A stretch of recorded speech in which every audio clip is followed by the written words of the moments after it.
pessoas que fazem um bom trabalho, o maior reconhecimento que têm é mais trabalho. Se alguém que nos está a ouvir tem talento e está numa empresa dessas, foge, vai-te embora. Passas de ser despedida para seres promovida. Como é que isto acontece? Estes 2 anos que eu perdi em Direito são super valiosos porque garantiram que eu nunca mais perdi tempo na minha vida. Quando eu não estou feliz num lugar, numa relação, num trabalho, num desafio que tenho, eu vou-me embora, está tudo bem.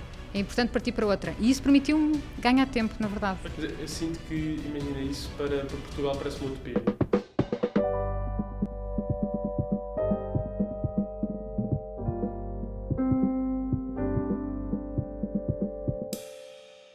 Sejam muito bem-vindos a mais um episódio da Mensagem. Hoje tenho o prazer de estar aqui a entrevistar a Sofia. Ela é especialista em criar equipas de alta performance e em saber como liderar e considera-se fanática por produto. Desistiu de Direito por saber que quando não se encontra feliz tem que agir rapidamente para mudar o seu estado.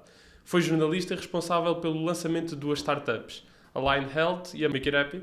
Trabalhou em Nova Iorque, Berlim e mais recentemente Dubai, onde é responsável por montar equipas de alta performance. Bem-vinda, Sofia. Muito obrigada, Francisco. Que introdução incrível. A introdução Obrigada. fez jus. Meu Deus, a introdução extraordinária. Espero que agora o que eu tenho para dizer faça jus a essa introdução. Sim. Tenho que fazer. Aqui, eu gostava até, se calhar, de começar aqui pelo teu princípio, que foi, tu ao início tu falaste que entraste em Direito e que não te encontravas nada feliz. Eu acho que isso é um ponto até bom para falarmos, porque eu penso até quando eu estava na faculdade, o curso que eu estava a tirar Engenharia Mecânica e eu pensei, pronto, eu agora estou a tirar este curso, se calhar não é o ideal para mim, que eu quero, entrei, só depois é que me apercebi disso, mas agora vou continuar com ele, não vou desistir de uma coisa que já comecei e que já tenho 2 anos de curso. Qual é que é a tua opinião aí? Como é que foi o teu processo? Olha, eu acho que houve uma diferença. No teu caso, quando é que tu te apercebeste que não era o curso certo para ti? Já estavas lá há 2 anos? Não, eu, mais ou menos, foi porque eu entrei em Engenharia Eletrotécnica, porque queria mudar para Física. Eu vi que Física não era para mim. E eu já estava em Engenharia Eletrotécnica que também eu não queria. Então eu só estava lá. Então eu pensei, ok, vou escolher uma engenharia porque já tenho 1 ano de cadeiras feitas. Depois, vejo que não era a engenharia que eu queria e já tinha 2 anos e meio de cadeiras feitas e decidi entrar em mestrado na Nova em Finanças. Bem. E depois acabei por não fazer nenhum deles. Isto foi o meu processo. Então acabaste por não te manter num sítio que também estavas a sentir que não te fazia sentido e foste alterando, não é? Foste buscando outra coisa. Sim, mas mas eu não tinha... Mas ao mesmo tempo, para mim, a licenciatura de Engenharia tinha que acabar. Não havia a hipótese de não a acabar. Para recomeçar do zero. Pensei mais numa alternativa, ok, vou arranjar um mestrado que vá para a área que eu quero, que se calhar por estar em Engenharia eu também tinha essa sorte. Que era mesmo a outra área empresarial, finanças que eu queria, também era fácil de entrar com licenciatura em Engenharia, por isso eu também tive essa sorte. Então, mas isso eu acho que é um bocadinho... Eu acho que foi um bocadinho as minhas dúvidas também e foi um bocadinho o caminho que eu fiz, semelhante a ti, que é perceber se eu estou no sítio certo ou não e depois se devo mudar ou não o caminho. Ok. Mas se calhar dando aqui um bocadinho de contexto onde é que isso começa. A minha vida toda, quando era mais pequena, quando estava no liceu, eu queria ser jornalista. E eu era assim, super geek, eu lia tudo, sonhava trabalhar no Expresso, conhecia os jornalistas todos, lia imenso, tomei algumas decisões até, por exemplo, eu gostava muito de política, decidi nunca me juntar a nenhuma juventude de nenhum partido, porque achava que tinha de manter imparcial. Portanto, eu estava assim, super séria, queria ser jornalista. Mas depois, quando chega a altura de decidir que curso tirar, eu pensei, bom, o curso de comunicação tem para aí 30 anos, um curso, por exemplo, de Direito é um curso clássico, tem centenas de anos em Portugal de História. E se eu depois chego lá e nem gosto? Depois eu não quero mesmo ser jornalista e depois tenho apenas um curso de comunicação. E, portanto, foi mesmo na altura, foi para aí, 1 semana antes de ter de escrever o curso que eu queria, foi quando eu decidi Direito em vez de Comunicação. Quando eu chego ao curso de Direito, a primeira semana é praxes e estás a conhecer as pessoas e, portanto, o curso até é divertido e tal. Na segunda semana começo a ter aulas e percebo que não é nada daquilo. Que não tenho interesse nenhum, que aquilo não acho nada interessante. As coisas que eu gostava era tipo relações internacionais, ciência política, clubes de debate... Portanto, nada do que é, tipo, as aulas de Direito, não é? E percebi também que, com os amigos e com os colegas que eu tinha na faculdade, e que eles estavam entusiasmados e falavam sobre o que fazer a seguir, e eu não tinha interesse nenhum naquilo. O que é que aconteceu? Eu percebi isto na segunda semana. Portanto, eu podia... Foi cedíssimo, foi logo na segunda semana. Portanto, eu podia perfeitamente ter dito, olha, vou mudar de curso, vou entrar na segunda fase. Mas na altura eu pensei, nem pensar que eu agora vou perder 1 mês de aulas. Vai o primeiro mês de aulas, no fim do primeiro semestre eu volto a fazer essa avaliação de isto não... pá, não faz sentido eu estar aqui, devia mudar, e penso exatamente a mesma coisa. Não vou perder agora um semestre de aulas, não é? Não vou agora entrar noutro curso no segundo semestre. E, portanto, isto vai acontecendo até que se passam 2 anos, e as memórias que eu tenho desses 2 anos são um bocadinho tristes, são um bocadinho vagas, não fui particularmente feliz, mas não mudei porque eu estava convencida que não podia falhar, não podia ter feito a escolha errada, não podia perder tempo, eu não permitia isso. Ok. E, portanto, levei 2 anos a admitir para mim própria, é ok falhar, é ok tomar uma decisão errada, as decisões devem ser reversíveis. Porque aí, desculpa interromper, mas tinhas receio que é de... Tinhas receio ainda de ir para a comunicação ou tinhas só receio de não meter-te nisto e não te estares a acabar? Ou estares a... Sentias-te aí... Como é que... Eu acho que achava que não devia desistir Uhum. e achava que não devia perder tempo. Que é uma opção que eu ainda tenho. Eu ainda estou muito obcecada com o tempo, usar bem o tempo. Uhum. E eu achava que se eu já dediquei 1 mês, 1 ano, 2 anos da minha vida a este curso, exato, eu pensava, não posso desistir, não é? Não posso voltar atrás. E, portanto, para mim a ideia de vou começar outro curso do zero não me fazia sentido. Mas ao mesmo tempo eu estava muito infeliz a tirar direito. E, portanto, é quando acontece esses 2 anos e que eu decido, olha, tenho que assumir que isto não está a funcionar e tenho que ir para o curso que eu verdadeiramente quero. E também depois a dificuldade de... Eu sempre fiz o percurso super correto, com boas notas. E, portanto, imagina, falar com os amigos e com a família e dizer, olha, enganei-me. Deixar os meus amigos estavam todos, não é? E para o 3º ano. E olha, agora vou eu para o 1º ano. O que é que isso ia significar depois para entrar no mercado de trabalho? Na altura, para mim, a minha vida era só aquilo, não era? Tudo, estas questões eram gigantescas. Acho que muita gente se identifica com isso, porque nós quando... Sinto, por exemplo, cá em Portugal é muito isso. Lá fora, às vezes até há a cultura de fazeres o gap year. É muito mais divulgado. Cá, por exemplo, não é. Tu tens que escolher um curso e ir para a faculdade. A escola não te dá informação nenhuma como é que há de escolher um curso. E o que é que acontece? Eu acho que nós depois escolhemos um curso assim, como quem... Ok, eu tenho que ir para alguma coisa. E eu tenho que escolher um curso obrigatoriamente, ponto número 1, e depois eu tenho que ir para alguma coisa. E só depois é que começamos a pensar que estamos infelizes. Eu acho que aí tu estiveste super bem, porque acho que muita gente passa por essa fase. Só que se calhar não tem a coragem de, ok, vou voltar tudo do zero. Eu tenho um amigo que eu dizia-lhe sempre que ele tinha sido super corajoso, porque ele teve 3 anos em medicina e de repente começou no último ano a ver que não se identificava. Foi voltar do zero para a engenharia mecânica, começou do zero. Bem. Mais 5 anos, vai acabar agora, e depois se calhar muita gente pensa, fogo, pá, já desperdiçou 3 anos. Não, de maneira alguma, porque é um investimento também, é daqui a, se calhar, como a ti aconteceu, tu se calhar perdeste ali uns anos no início, mas de repente tiveste direito à tua vida muito mais cedo também, se continuasses nesse percurso. E se tu pensares na tua vida, não, se tu trabalhares até aos 65, 70, eu acho que nós, enfim, quem gosta de trabalhar, como é o meu caso, não me imagino a reformar-me nunca. Mas se tu trabalhares até aos 65, 70, esses 2, 3 anos, 5 anos não representam nada, não é?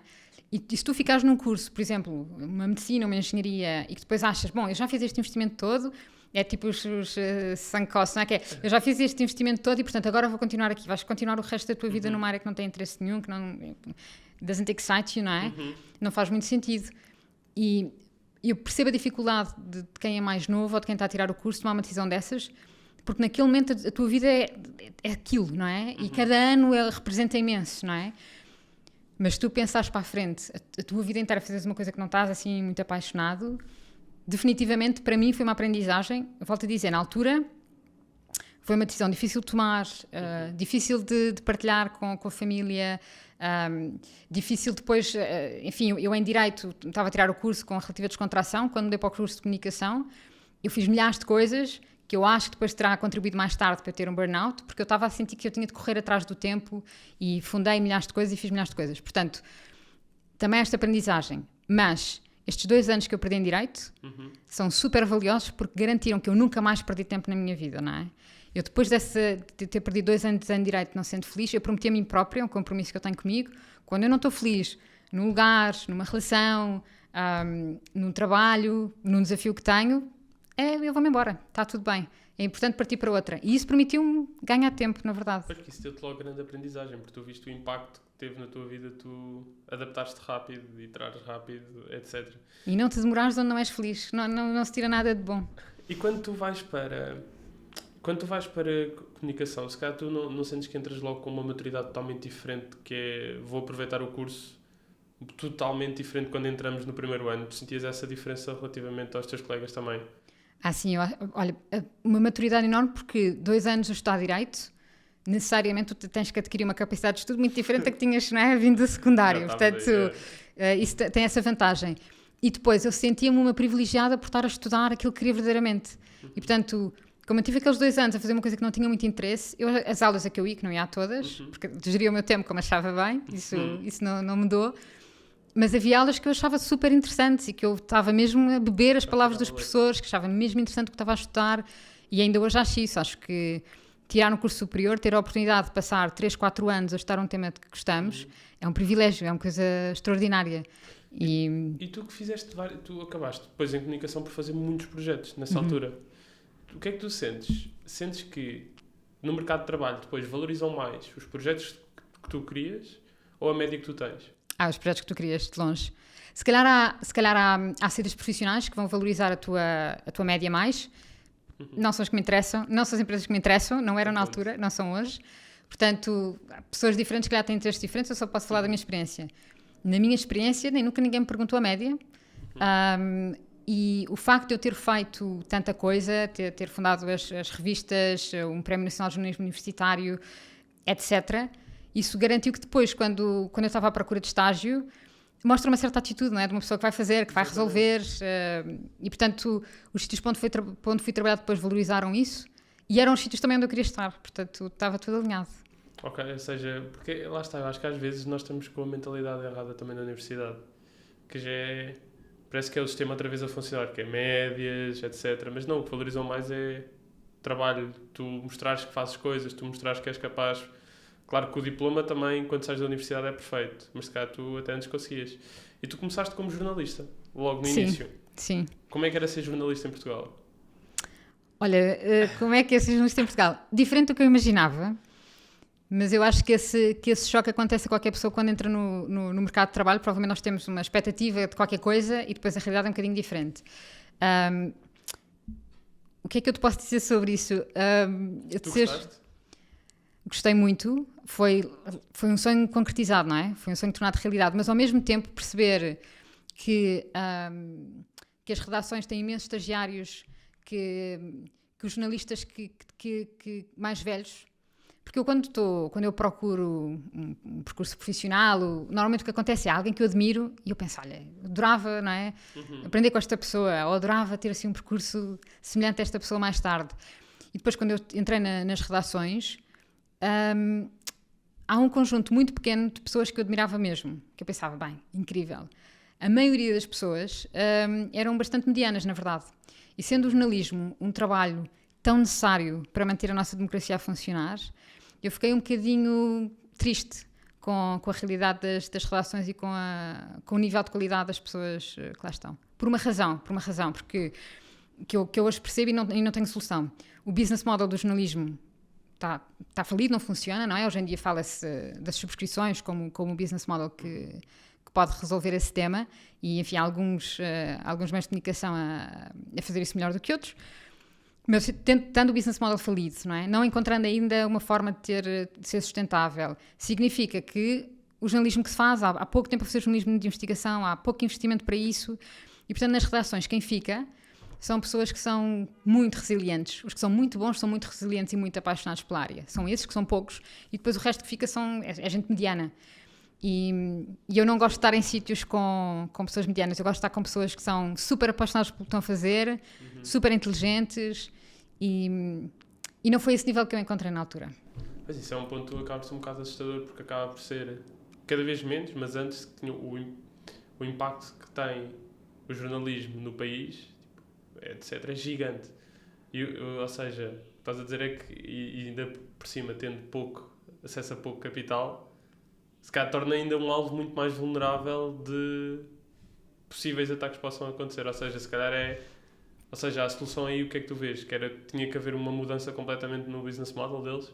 Eu acho que tinha de haver um business model mais sustentável. Há alguns projetos que Eu acho que os projetos, os business models que eu vejo hoje em dia alguns que não é um business model, que é no caso do Guardian, por exemplo, tem-se uma fundação por trás, as subscrições, que é, sei lá, o caso do New York Times, eu acho que o Expresso também está aí por aí, o Expresso, a Visão, o Público, provavelmente em Portugal serão os melhores exemplos. E, enfim, depois tens o da publicidade, que não funciona propriamente, ou que não pode ser a única fonte de rendimento. Pois.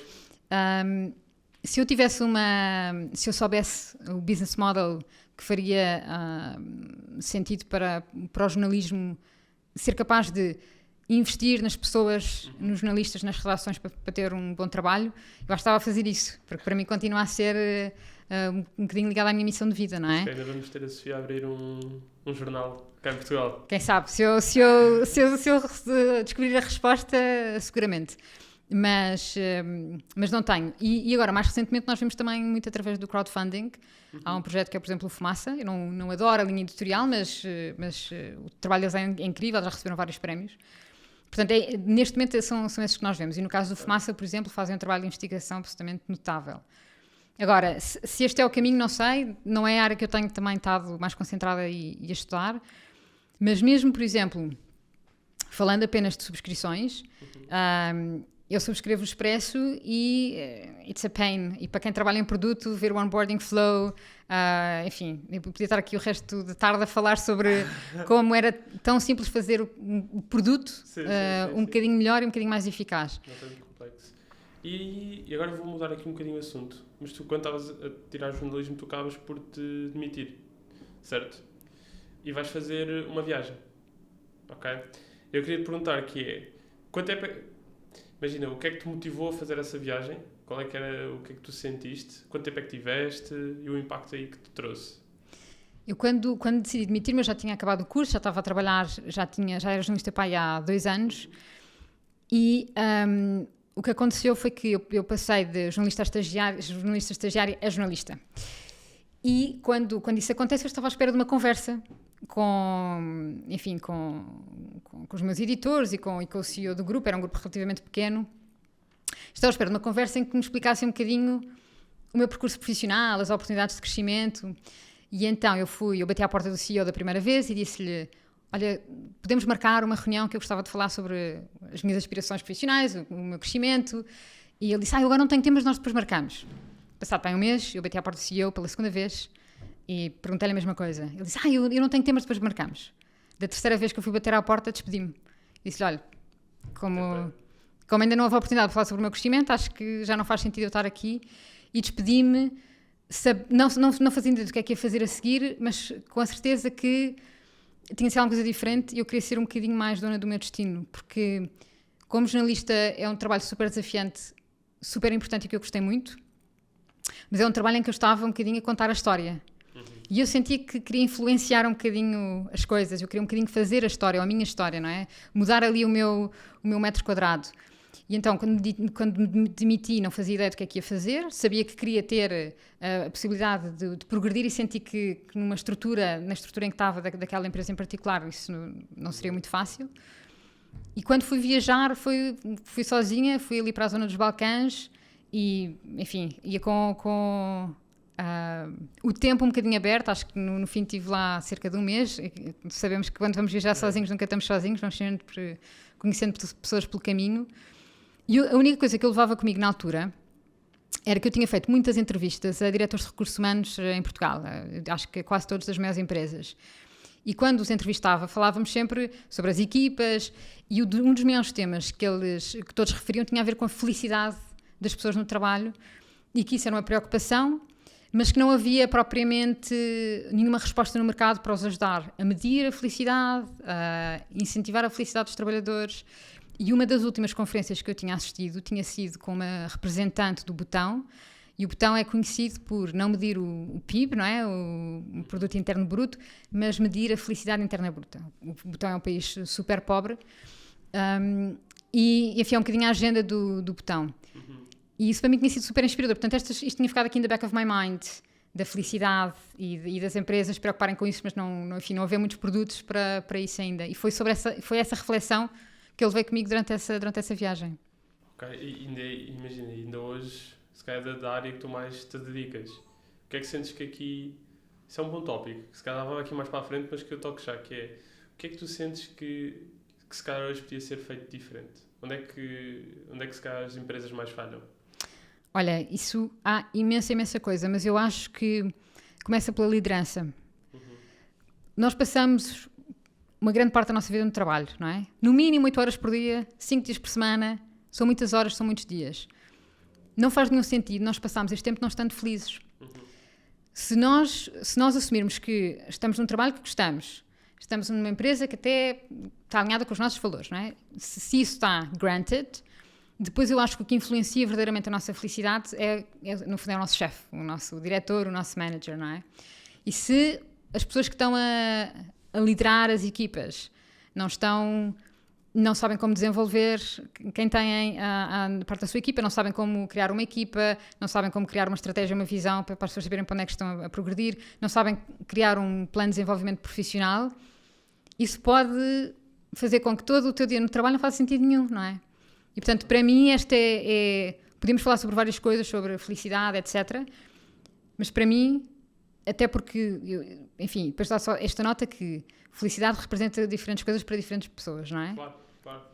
E isso é também importante tentar perceber. Mas eu acho que a liderança é o... Há aqui um ponto que acho que é super importante, que hoje em dia, não sei se isto é uma crítica boa ou má, vou deixar em aberto para tu decidires, que é, dizem que nós jovens que hoje queremos tudo no trabalho. Olhamos para o trabalho como o motivo de nos deixar felizes, de nos deixar com dinheiro e de dar um propósito à nossa vida. Concordas que isto é uma visão, se calhar, demasiado para um trabalho? Ou um trabalho devia minimamente cumprir aqui alguns destes requisitos? Ótima questão. Acho que pessoas diferentes vão achar coisas diferentes. Eu vou-te dizer, no meu caso, eu acho que o trabalho, para mim, como é uma parte tão importante da minha vida, tem que estar alinhado com o meu propósito, tenho que sentir que estou a aprender e sim, portanto, acho que deve cumprir essas coisas todas. Dito isto, o trabalho não pode representar nem sequer 90% da tua vida, não é?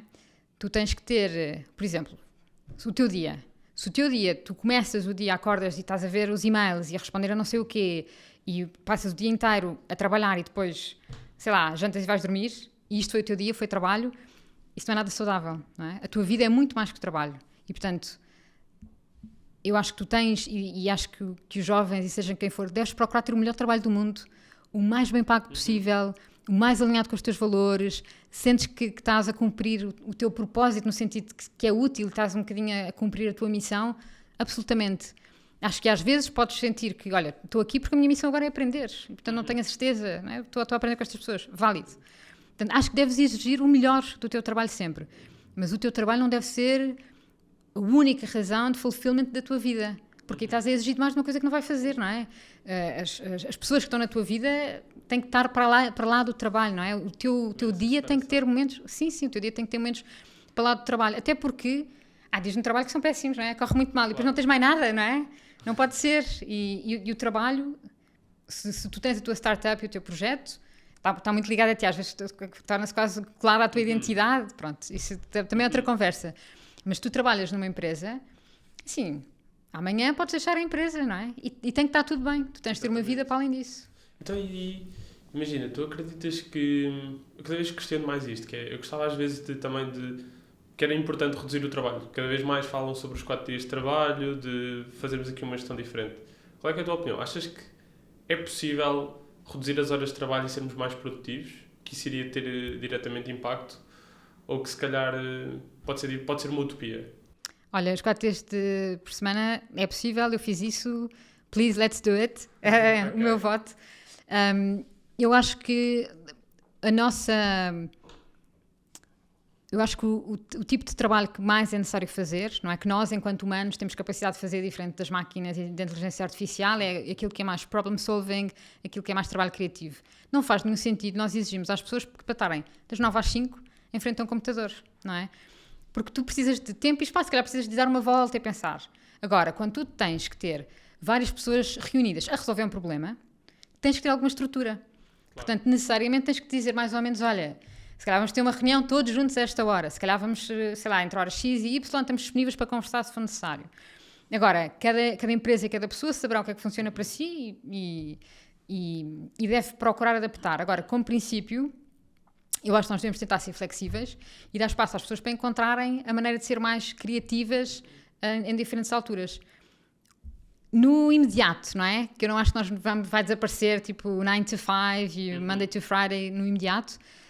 O que eu posso partilhar é que no último ano em Berlim, a Alemanha permite isso, eu pedi para reduzir o meu horário de trabalho de 5 dias por semana para 4 dias por semana.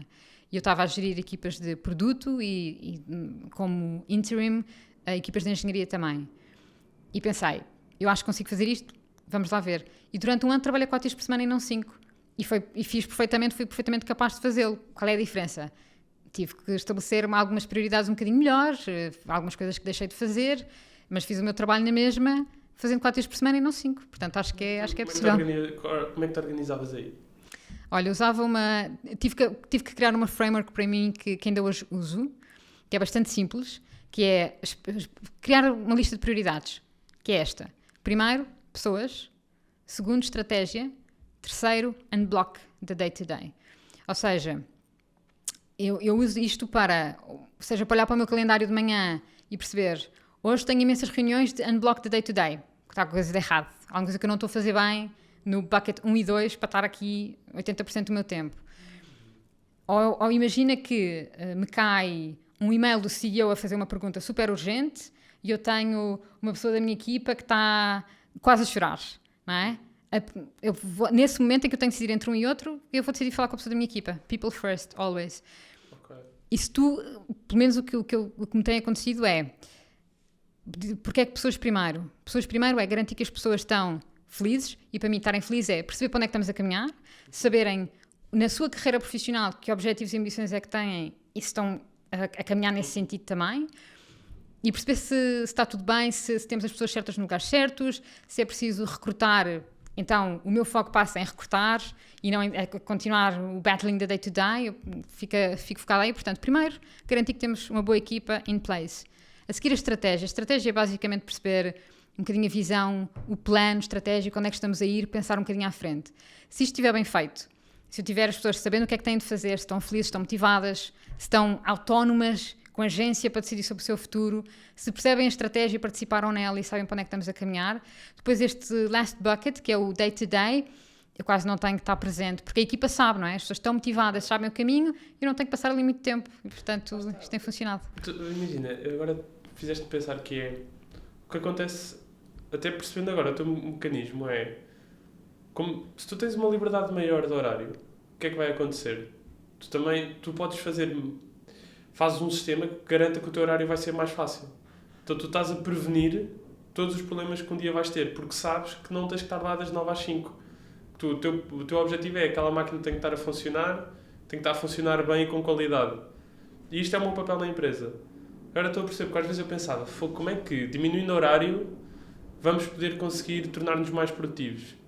Porque a pessoa torna-se uma super pessoa, porque vai priorizar a vida dela, mas sabe que para isso tem que deixar tudo bem limpinho. É isso, e sobretudo se tu tens uma equipa, se tu conseguires que cada pessoa da tua equipa faça um 10x à produtividade que tem neste momento, precisas estar muito menos presente. E uma coisa que eu também tenho aprendido é que eu nunca me cruzei com ninguém que não queira ter sucesso. Toda a gente quer ter o maior sucesso, toda a gente quer fazer o melhor trabalho possível. E portanto, sabendo isto, tudo o que nós temos que fazer é garantir que todo o potencial que a pessoa tem consegue realizar. E isso não é muito difícil de fazer, é perceber quais são os talentos e as capacidades que aquela pessoa tem e que é preciso dizer-lhe, olha, corre com esses. Aquelas áreas que precisam de desenvolvimento também, dar muito feedback muito claramente e dizer, olha, esta área vai-te ajudar.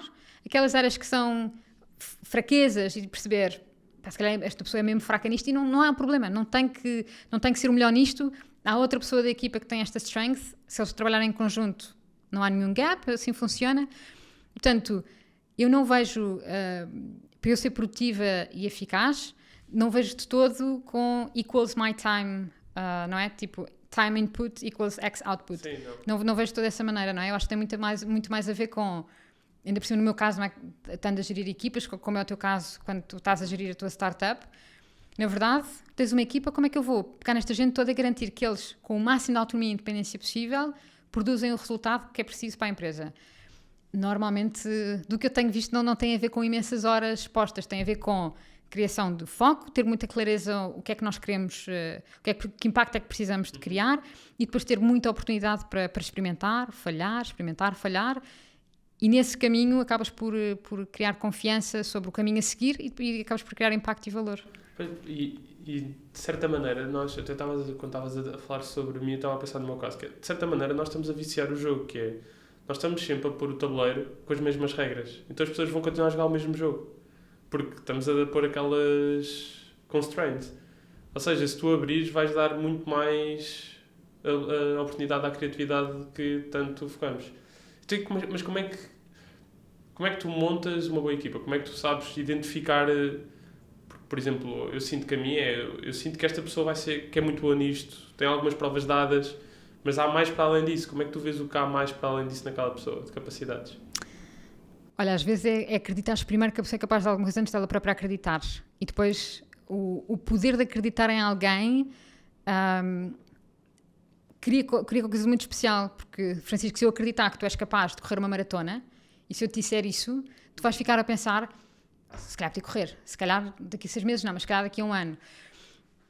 E portanto, o que eu faço quando estou a montar uma equipa e o que eu tenho andado um bocadinho mais obcecada nos últimos anos, em que estou a trabalhar num ambiente mais corporate, o que normalmente acontece é já há uma equipa parcialmente formada e depois normalmente o meu mandato é vamos fazer um 10x esta equipa, vamos entregar imenso valor e definir um bocadinho a estratégia e acrescentar pessoas e perceber que algumas pessoas têm que partir.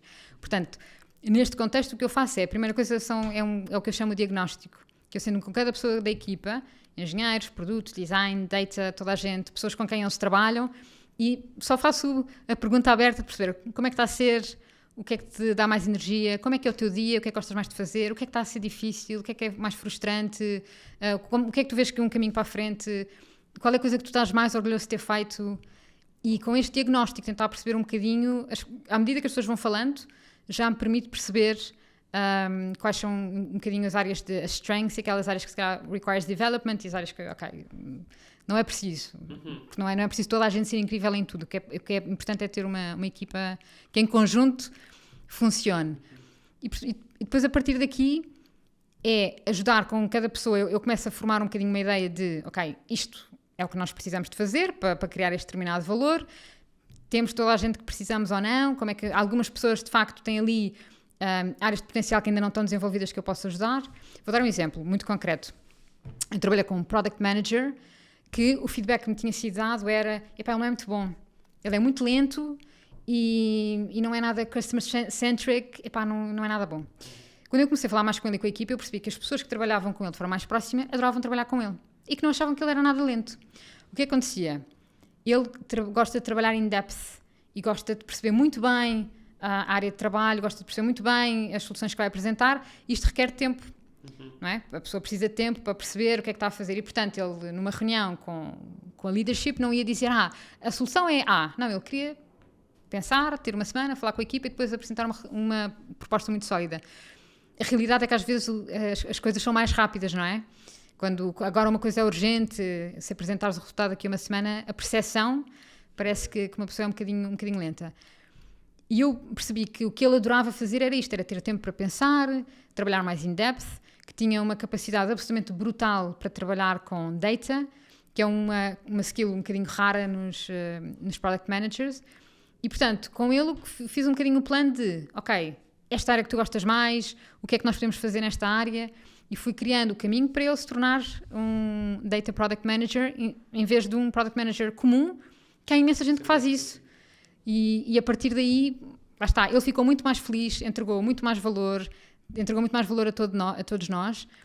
E é um bocadinho isto que quer fazer. Eu não acho que haja pessoas que não tenham talento. Às vezes as pessoas estão no contexto errado ou no sítio errado e só precisam de alguém que veja esse potencial e que crie o caminho para as pessoas poderem realizar esse potencial também. E tu agora tocaste aqui nos Product Managers. O que é que nós podemos fazer para uma melhor gestão de produto? Sei que lembro quando estava a falar contigo, repetiste produto, eu adoro produto. Como é que tu achas que nós podemos liderar melhor também?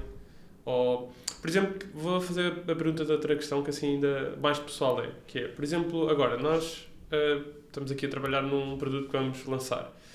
E às vezes eu tenho uma tremenda dificuldade em perceber quanto tempo é que vamos demorar sequer. Porque nem sequer dá para... São áreas às vezes que tu nunca tocaste, não tens noção de como liderar naquela área. Como é que eu vou saber onde é que eu tenho que estar? Porque eu gosto de fazer etapas de até este dia eu gostava de ter entregado isto, até este dia isto. Só que às vezes é mesmo difícil. O que é que tu sugeres aí? Eu acho que se fores com o tempo é um bocadinho difícil. No caso do portal e no teu caso, eu imagino que estamos a falar mais early stage, à procura de product market fit, ou já mais em growth? O que é que tu dirias? Não, é muito mais à procura do market fit, porque até é muito mais até da questão do MVP, do que é que pões no MVP, o que é que não pões, muito mais por aí. Esse tipo de decisões difíceis. Sim. Isso é muito giro. E eu acho que o conforto que podes ter é não há respostas certas nem erradas, não é? E tu só saberás se testares.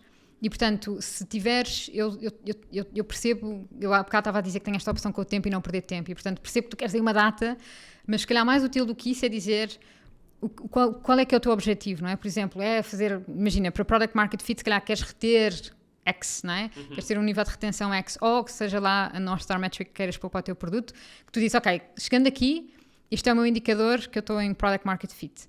E, portanto, se tu tens esta North Star Metric, depois, idealmente, o que tu, em vez de, que eu diria é, em vez de estás a pensar, eu quero chegar aqui daqui a 3 meses, tentares reduzir o teu ciclo de aprendizagem e de falhanço. Por exemplo, todas as semanas eu vou tentar aprender alguma coisa, vou tentar experimentar alguma coisa, vou tentar adicionar ao meu MVP, tentar validar alguma coisa. Porque isso significa que se todas as semanas estás a aprender alguma coisa, necessariamente chegas mais perto e mais rápido ao teu objetivo do Product Market Fit. Isso é o que tu podes controlar. Nunca pensar no tempo, porque senão vamos estar a restringir-nos. Não, eu acho que podes dizer, olha, daqui a um ano eu quero estar em X place. Mas normalmente o que eu procuro sempre, mais do que em tempo, eu penso sempre num outcome ou num goal. Isso é o que eu quero atingir. E depois tento reduzir ao máximo o tempo a lá chegar. Sabes aquela regra que diz que tu demoras tanto tempo a fazer uma tarefa quanto o tempo que tens disponível, não é?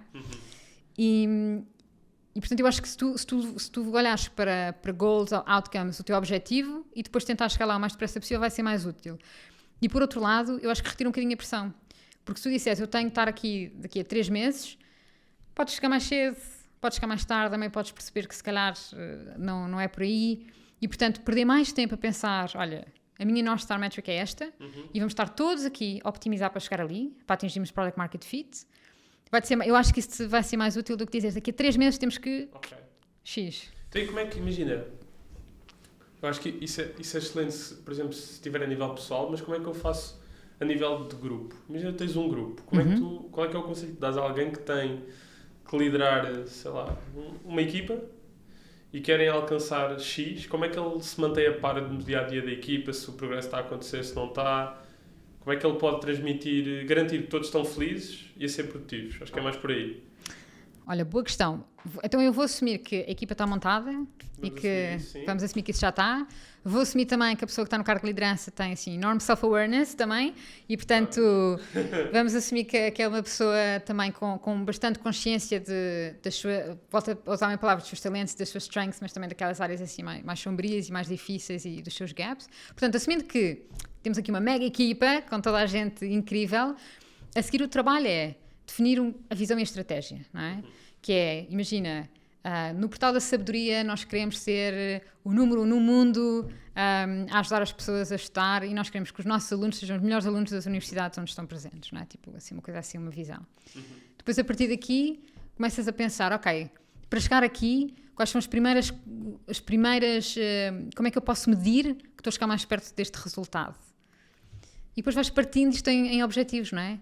Por exemplo, eu agora não sei o suficiente para fazer o exercício todo contigo, mas podia ser uma coisa como, se tu queres recurring revenue e queres ter X% de todas as pessoas que estudam no técnico, por exemplo, e consideras que, sei lá, se tiveres 50% dos alunos do técnico contigo durante um ano, achas que estás mais próximo de Product Market Fit. Estou aqui a inventar só para dar um exemplo, não é? Mas começas com uma visão muito ambiciosa, longa, uma coisa que parece assim, quase impossível, mas que tu acreditas e consegues contar a história sobre isso e consegues inspirar a tua equipa, é para aqui que nós estamos a ir, e depois tens que partir a tua estratégia até chegar a uma coisa que diz, ok, faço este objetivo, onde é que eu tenho estado daqui 1 ano, 3 meses, esta semana, qual é o foco, qual é a coisa que temos de fazer. Se isto for super claro para ti e para a tua equipa, depois toda a gente consegue ter um bocadinho de agência e autonomia para pensar, olha, no marketing é importante eu focar-me nisto, acho que vai ajudar. Nas vendas é por aqui, no produto é por aqui. E depois, obviamente, precisas de rituais, pronto, não é? Que é, sei lá, todas as semanas, há milhares de maneiras de fazer isso, eu acho que depois depende um bocadinho da cultura que tu queres instill na tua equipa, na empresa, mas eu acho que tu precisas sempre de rituais para garantir que há comunicação, que as pessoas estão a falar, que consegues perceber quando é que as coisas estão derail um bocadinho e tu consegues voltar a focar. Que rituais é que podem ser esses, já agora?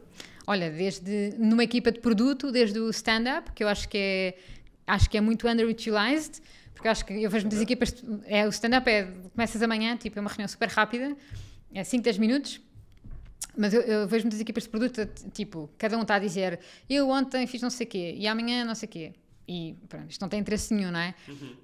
Idealmente o stand-up é dizer, ok, esta semana o nosso objetivo é aqui, como é que estamos? Alguma coisa que nos está a bloquear? Precisamos de colaborar com alguém de outra equipa entre nós para desbloquear aqui alguma coisa? Está tudo a correr bem? Porque muitas vezes o que acontece também é está tudo bem até quinta-feira, chega a sexta-feira, afinal não deu, não é? E, portanto, reuniões super curtas diárias ajudam um bocadinho a antecipar problemas e a garantir que estamos a progredir no sentido certo. E depois, sei lá, podia dar aqui milhares de exemplos de rituais semanais ou mensais que podes fazer. Para mim, absolutamente essencial, o mais importante de todos mesmo, são os one-on-one com a minha equipa, em que há um momento em que falamos de, enfim, como é que estão os projetos e tudo isso, mas também tentar perceber como é que está a energia da pessoa, tentar perceber... eu acho que a motivação é intrínseca, ou seja, cada um é que é responsável pela sua motivação, mas tentar perceber se os energy levels estão ali bem ou não. Semanal, mensal? O que é que para todas as semanas, 1 hora, com a equipa direta, sempre. E o que eu faço é, no semanal, eu tento fazer um check-in um bocadinho como é que a pessoa está, e depois é project-based, ok, onde é que estamos, quais são as dificuldades, it's ready for release, o que é que aprendemos na Last Experiment. E depois tenho 1 hora dedicada por mês, em que só falo do professional growth, do growth plan. E aí não falamos de nada do que se está a passar à volta, e é só tentar perceber, olha, o teu objetivo é, imagina, uma promoção no fim do ano. Definimos que há estas áreas de crescimento. No último mês, tivemos a oportunidade para cumprir aquilo que tínhamos combinado no teu growth plan ou nem por isso? Ou há alguma coisa aqui que está a impedir? E, portanto, essa hora por mês é só mesmo a pessoa, o seu percurso profissional, como é que se sente, como é que as coisas estão. E depois fazer um bocadinho de coaching para garantir que estamos alinhados e que estamos a pôr a nossa melhor energia no trabalho e que o trabalho não está a ser draining, que aí não faz sentido. Eu acho que neste momento muita gente que está a ouvir está a pensar assim, quem me dera ter a Sofia como a minha líder, porque ela está preocupada, eu acho que isto falta imenso, porque eu estou, nesta entrevista estou a pensar, realmente isto é que deveria ser, porque estamos a garantir que o trabalhador está a ter hipóteses de progredir, não está só todos os dias a ir para lá na esperança que algum dia aconteça alguma coisa, porque alguns têm essa visão que ficam, não, eu sei que um dia eu vou ser promovido ou vou conseguir outra área. Muitos é tipo, não, eu nem sei se algum dia vou ter crescimento, por isso, vou continuar a ir para o trabalho um bocado infeliz. Aqui não, é tipo, se tu fizeres estas coisas que estamos a definir, e podes falhar um bocadinho, mas temos estas métricas que vão dizer que tu estás a trabalhar bem. E se tu estás a trabalhar bem, és valioso, vais progredir connosco. É muito mais por aí que seria o ideal. É que a mim nem me faz sentido de outra maneira, não é? Claro, não. É que se tu tiveres, se tu estiveres a fazer uma área, se estiveres a trabalhar numa área que és apaixonado, se estás a usar os teus talentos, naquilo que não és tão bom, tens uma equipa à tua volta que te ajuda a filling the gaps, não é? Se tu sabes o caminho por tu queres crescer e tu sabes que o teu crescimento está ligado ao crescimento da tua área de produto, negócio, empresa, para mim é óbvio que a primeira coisa a garantir é que as pessoas estão a trabalhar bem. Porque não há empresas, não há negócios, não há soluções, não há nada sem pessoas, não é? Portanto, para mim as pessoas são o princípio e o fim de tudo. Depois o resto é só uma parte mais divertida em que nós vamos trabalhar em conjunto. Agora, o que estás a dizer, eu percebo que nem toda a gente tem esses princípios de trabalho e eu faço muito, fora do meu trabalho, faço muito coaching, muita mentoria e vejo muitas pessoas que enfim, até têm trabalhos ótimos, gostam muito da área de trabalho, adoram a equipa e depois percebem que com quem quer que seja a chefia não têm progressão e não conseguem comunicar. Mas aí, por um lado, bom, e também trabalho com pessoas que estão nos lugares de liderança para ajudar, mas acho que essas pessoas já estão attuned, não é? Já estão switched on para se preocuparem com as pessoas e percebem que uma high-performing team creates a high-performing business. Mas as pessoas que têm líderes, para o teu ponto, não é? As pessoas que têm líderes que não estão ainda muito attuned para investirem no desenvolvimento profissional das suas equipas, que é um erro gigante. Portanto, dito isto, é um erro gigante não o fazerem. Todos nós temos poder e agência para falar com a nossa liderança, criar o nosso plano de desenvolvimento profissional, pedir feedback, mudar de empresa. Portanto, não devemos nunca permanecer num sítio onde não vemos esse crescimento. Né? Pensar, como há chefias, há imensos trabalhos no mundo, imensos bons líderes, portanto, se não estão bem, é melhor mudar. Eu sinto que, imagina, isso para Portugal parece uma utopia. Porquê? Para Portugal, porque parece no sentido que está muito longe da realidade.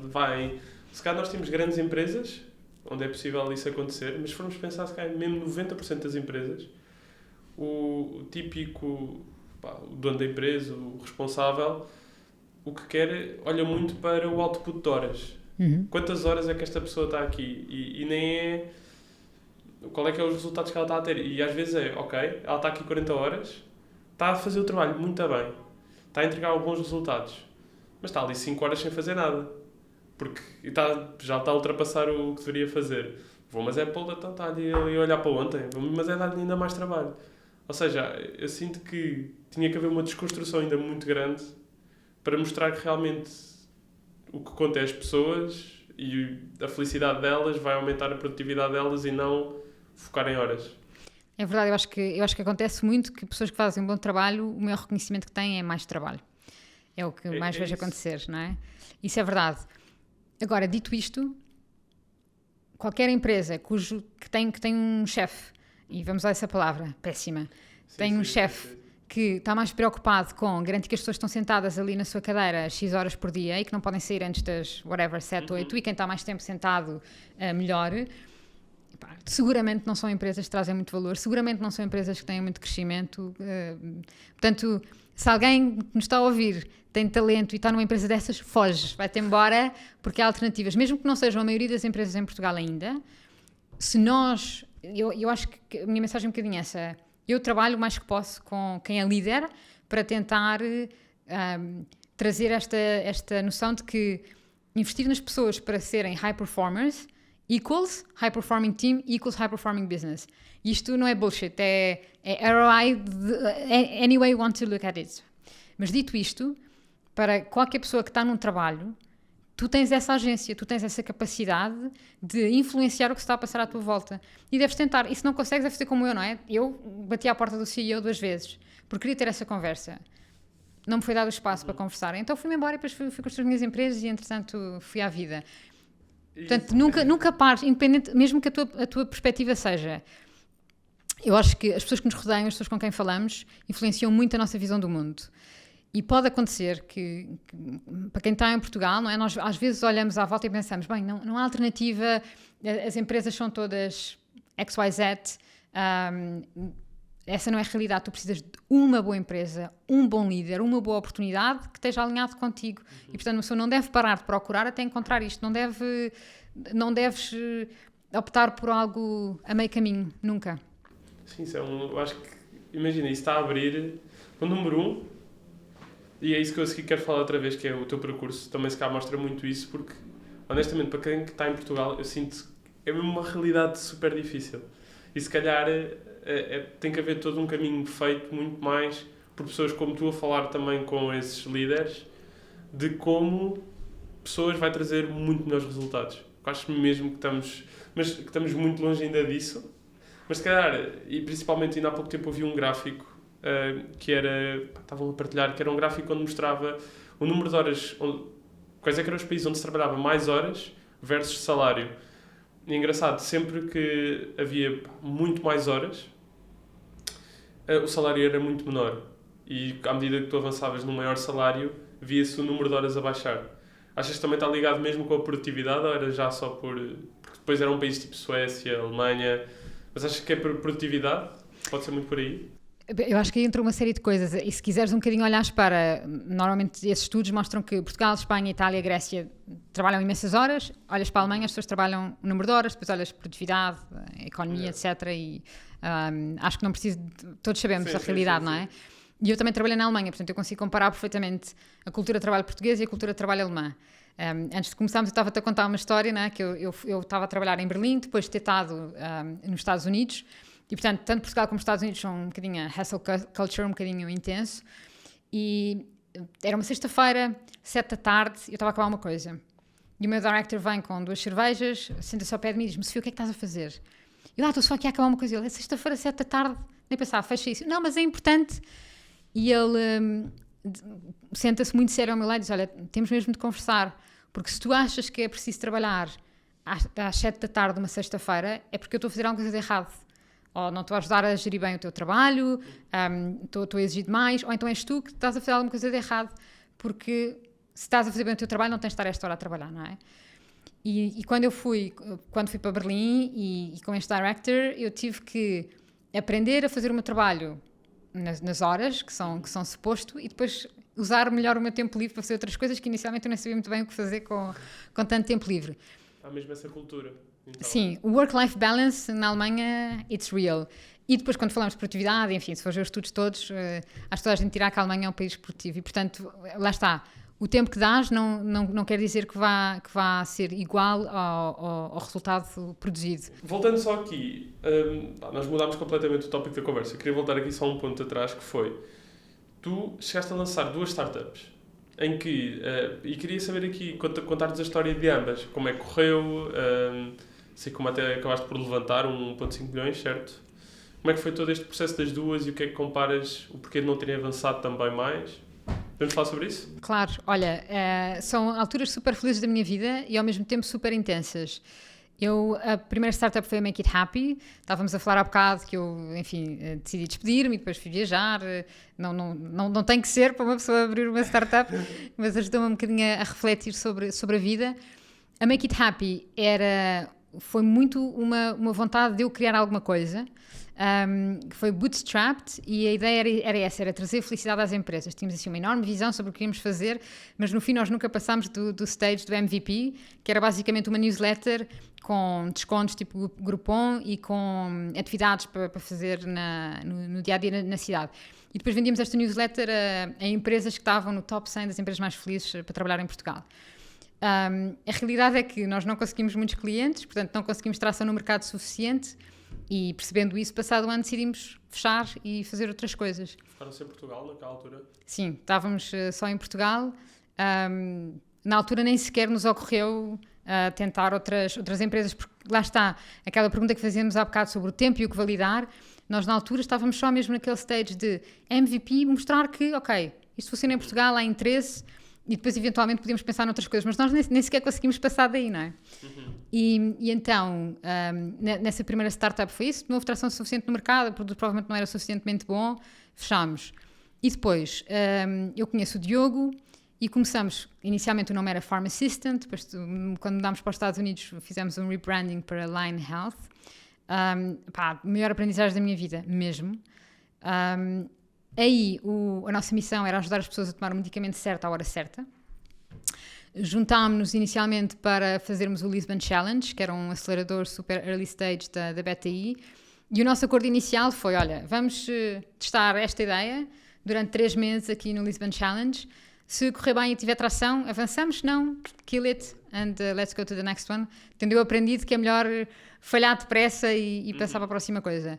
O Lisbon Challenge correu muito bem, nós fizemos um enorme esforço, uma coisa que eu não tinha feito antes, que se calhar também é importante referir. Na Make It Happy, antes de começar, eu fiz um bocadinho by the book, que é, antes de lançar o produto e venda no mercado, encontrei 5 empresas onde conheci alguém e que lhes pedi para testarem o produto só de forma gratuita, só para receber feedback.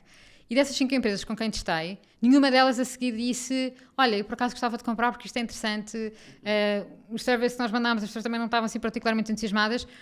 Portanto, eu nessa altura devia ter percebido os sinais e ter dito: olha, isto não é por aqui, tenta outra coisa. Mas como eu estava tão apaixonada pela solução, decidi continuar. E quando, depois com a Line Health, claramente essa foi uma aprendizagem que eu tinha, portanto eu queria muito validar primeiro e depois fazer caminho. E portanto tivemos esses 3 meses no Lisbon Challenge, em que fizemos uma enorme validação para tentar perceber, tendo esta missão, quem é que é o utilizador, como é que o produto pode ser. Mal sabíamos nós que íamos levar 2 anos, na verdade, a conseguir perceber exatamente a cadeia de valor e o produto que ia resolver esta questão, mas na altura achávamos sempre que estávamos muito mais perto. Portanto, no fim do Lisbon Challenge nós temos uma grant da Bayer, uma farmacêutica alemã, que foi uma oportunidade ótima para nós, e tínhamos investidores portugueses a querer investir também, que nós na altura achámos que não fazia sentido e, portanto, estávamos nessa posição um bocadinho extraordinária de poder recusar investimento. E depois vamos para a Alemanha, para Berlim, estudamos o mercado, percebemos como é que funciona uma grande farmacêutica, o facto de estarmos a trabalhar diretamente com eles abriu imensas portas, e o que entendemos é que o mercado europeu, nem falando só do mercado português e alemão, mas o mercado europeu para a saúde é muito fragmentado, porque no caso da saúde, e nós tínhamos um modelo B2B, quem tu queres que subsidia uma solução deste género são os chamados payers. Portanto, em Portugal vai ser o governo, enquanto nos Estados Unidos há muito mais seguradoras privadas.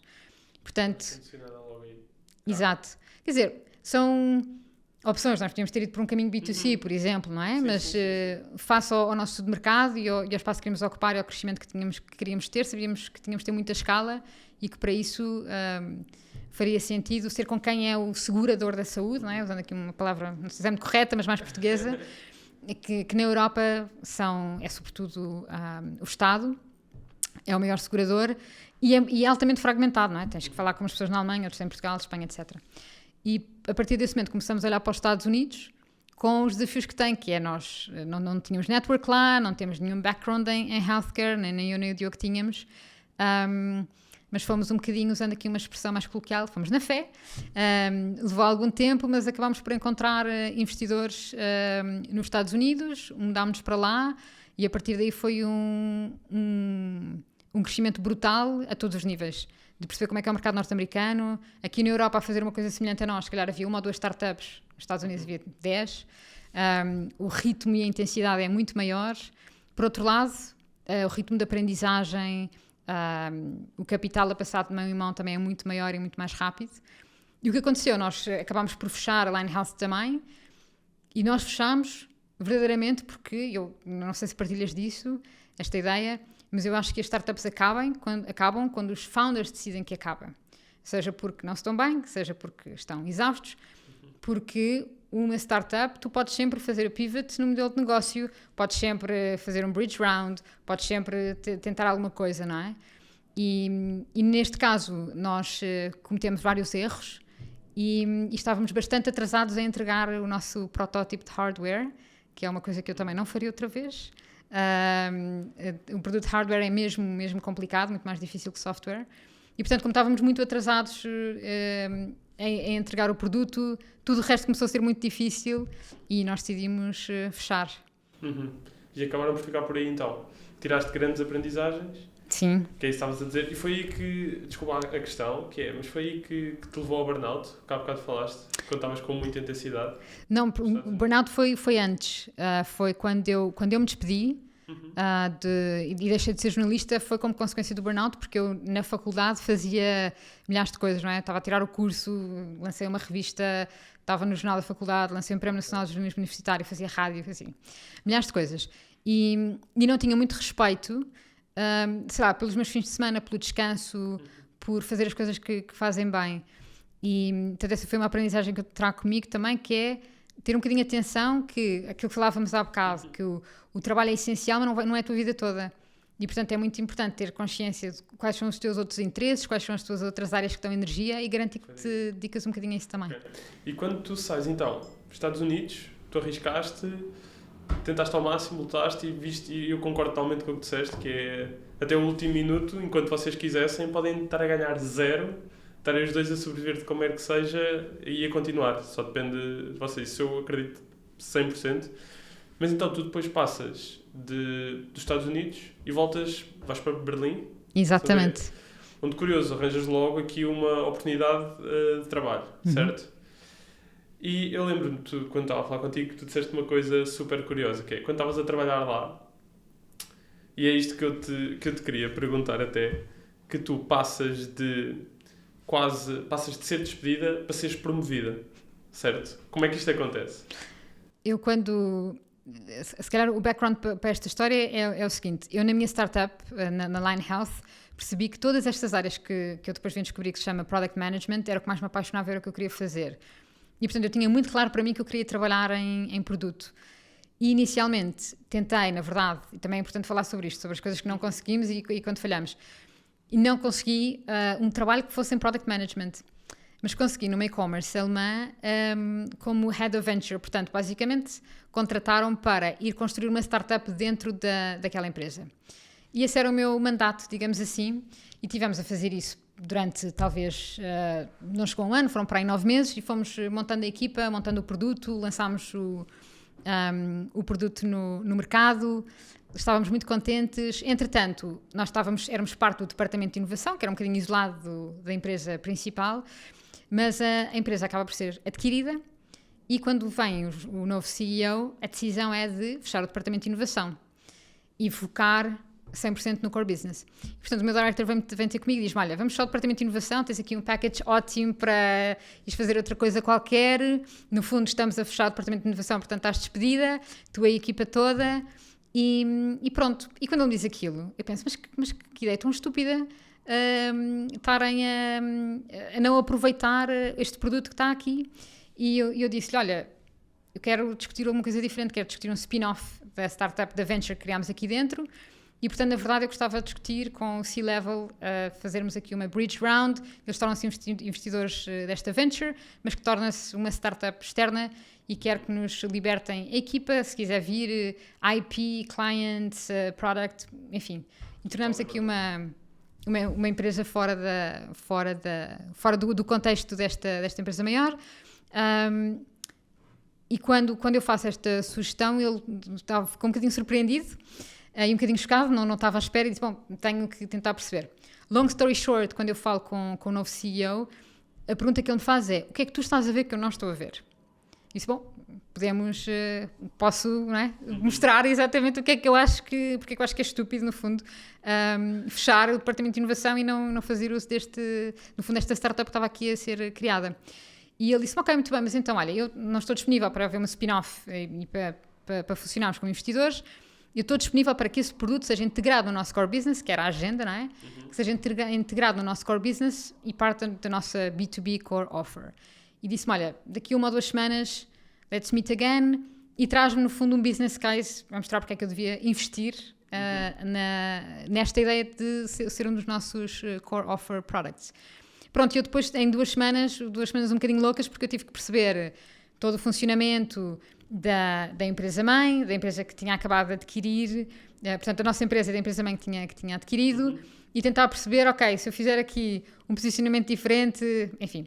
Portanto, foram 2 semanas um bocadinho intensas, mas no fim apresentei o caso ao CEO, ele gostou muito, e disse, ok, faz todo sentido, tomou a decisão na reunião muito facilmente, fomos integrados no core business a seguir, mas isso depois levantou uma série de questões, porque uma empresa que está a passar por um processo de aquisição já é difícil, não é? Já há ali um processo de change management grande, juntas a isto uma startup que funciona como startup tem que se juntar no meio deste caos, não é? E fazer sentido. E depois a posição que eu tinha, eu era venture head, que no contexto da empresa depois não havia nenhum venture head, não é? Tens tipo head of product, etc. E portanto durante 6 meses eu estava ali um bocadinho no limbo e o meu objetivo era garantir que o produto estava incorporado, garantir que a equipa também estava bem e depois eu podia ir à minha vida fazer outra coisa qualquer. Mas durante estes 6 meses fiquei a reportar diretamente ao CEO, aprendi imenso com ele e aquilo que eu dizia há bocado, que às vezes o que é preciso, os verdadeiros líderes conseguem ver potencial em ti antes de tu próprio veres. Eu acho que esse CEO, que é o Dominic, que é um dos meus mentores ainda hoje em dia, eu acho que ele viu em mim alguém que podia ajudar a concretizar aquele processo de change management que ele precisava para a empresa e, portanto, ajudou-me a encontrar o meu lugar na empresa e, eventualmente, depois tornei-me Head of Product lá fazendo assim um salto, não é? Eu nunca cheguei a ser Product Manager durante muito tempo, assim, mais clássico, fora do trabalho que fiz na minha startup e, portanto, foi mesmo alguém investir em mim. O teu foco é sempre pessoas. O teu discurso, eu adoro isso, como tu mostras sempre como pessoas, com pessoas, é o melhor resultado sempre que podes ter numa empresa. Então, quando tu passas de Berlim, ou seja, tiveste 4 anos em Berlim, tiveste toda esta evolução, depois decides que Berlim já tinha o que tinha a dar e passas para o Dubai, já mais focado em produto, certo? Como é que foi esta transição? O que é que é hoje o teu dia-a-dia, entre aspas? Em Berlim já estava muito focada em produto, mas em Berlim eu acho que o valor que eu tirei foi ajudar a empresa a fazer produto mais do...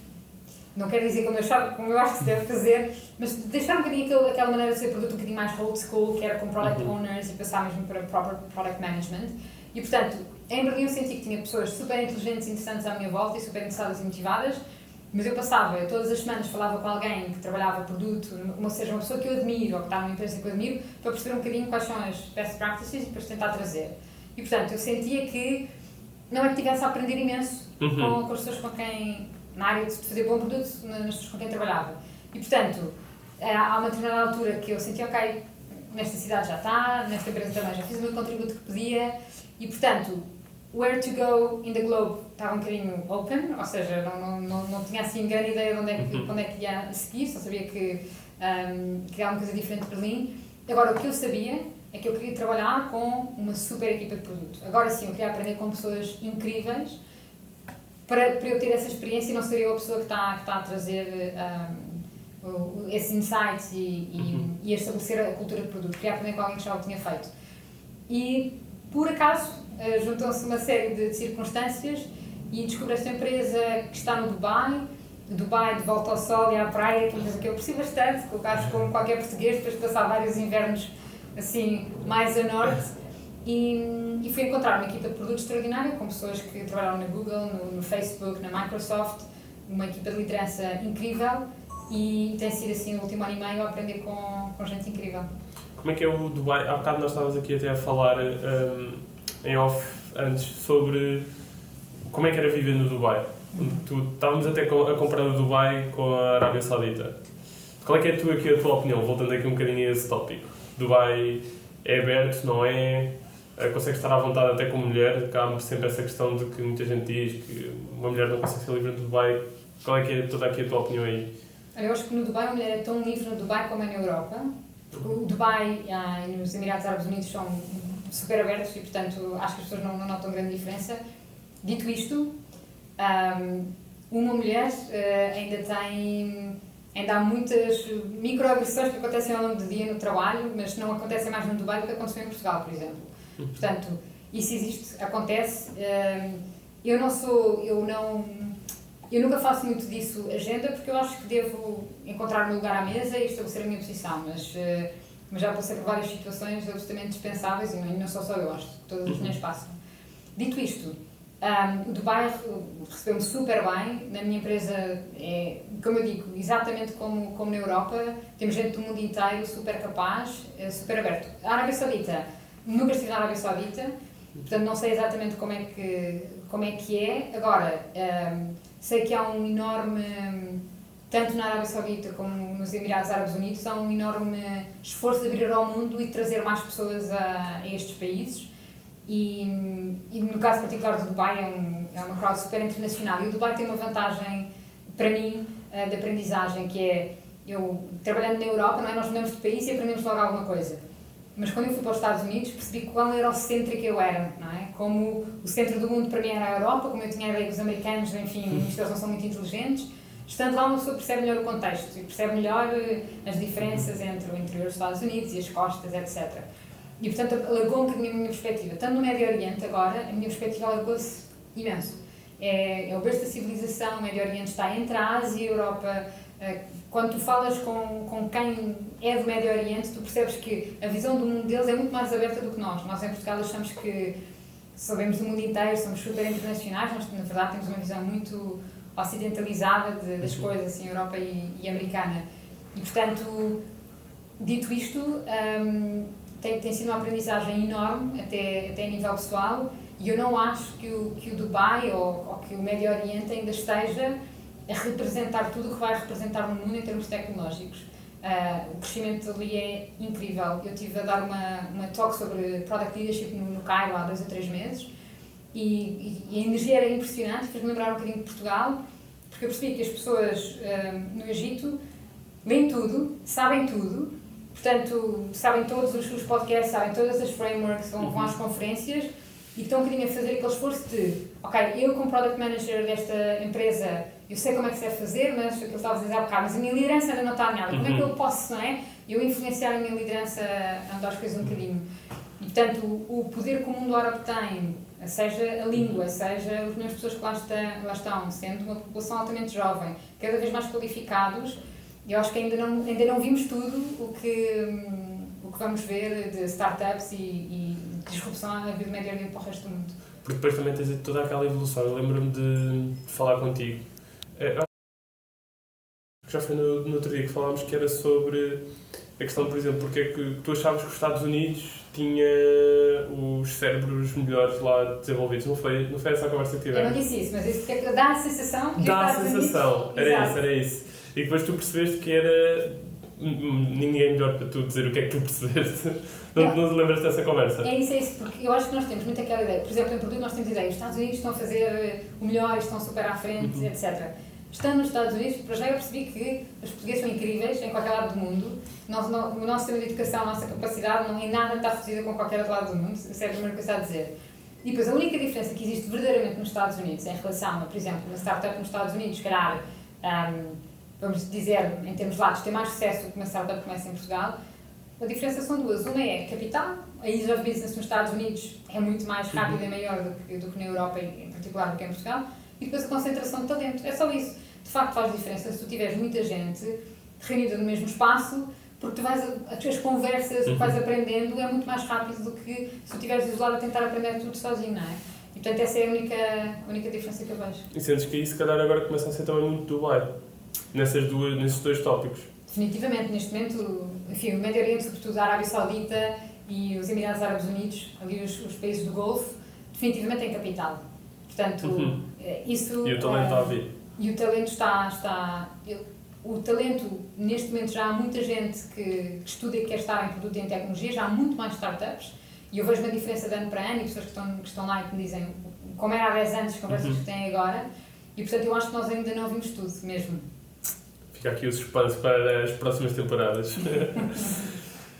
Nós costumamos ter aqui uma pergunta da praxe, ok? Que é, qual é que é a mensagem que tu gostavas de deixar para a próxima geração? Após que aí vem, a próxima geração não se foca muito em idade. Isto é um ponto que eu quero deixar aqui sempre, que já vieram falar comigo. A próxima geração não tem só que ser os mais novos, é toda esta geração que quer mudar a atitude a que está a ter neste momento, quer mudar, quer procurar mais e libertar-se disso. Qual é que é a tua mensagem que gostavas de deixar? Que sejam os melhores líderes que saibam ser, e quando não sabem exatamente como ser melhor líder, procura training, coaching, mentoria, bons exemplos, porque eu acredito mesmo que quem está na posição de liderança pode alterar não só o dia das pessoas com quem trabalha, mas pode alterar o futuro do país, porque significa também que estás a decidir o futuro daquela empresa, o impacto que tem, qual mission driven é que é ou não, e portanto se eu tenho uma mensagem é essa, todos nós seremos líderes em algum momento, porque ser líder não é só ter que gerir uma equipa, e portanto a minha mensagem é essa, sermos líderes com muita responsabilidade e com humanidade. Obrigado, Sofia. E pronto, foi mais um episódio. Obrigada, Francisco.